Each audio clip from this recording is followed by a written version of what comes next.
Pola makan dan gaya hidup sehat. Menerapkan pola makan sehat dan olahraga dapat mencegah terjadinya kanker. Pemeriksaan rutin untuk menekan berisiko.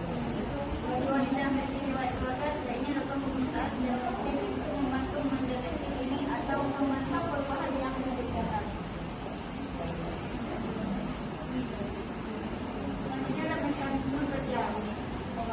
Jadi dapat kemoterapi yang diberikan paling banyak yaitu kombinasi karboplastin dan docetaxel sebanyak 18 pasien, 58,1%, dan karboplastin dan docetaxel sebanyak 13 pasien, 21,9%. Pengobatan kemoterapi yang akan digunakan untuk obat kanker ovarium adalah kombinasi platinum dan taxol.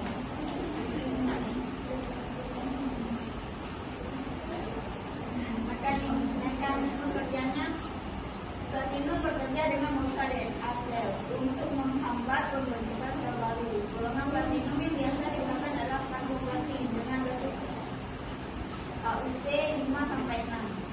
Taxol bekerja dengan menghambat pembelahan sel. Selanjutnya taxol yang digunakan paclitaxel dan docetaxel. Paclitaxel digunakan dengan dosis 135 sampai 175 mg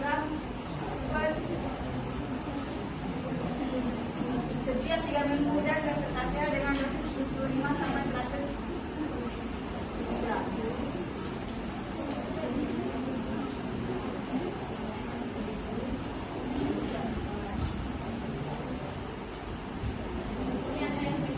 Pemberian obat kemoterapi dapat menimbulkan efek samping, mual dan lemah.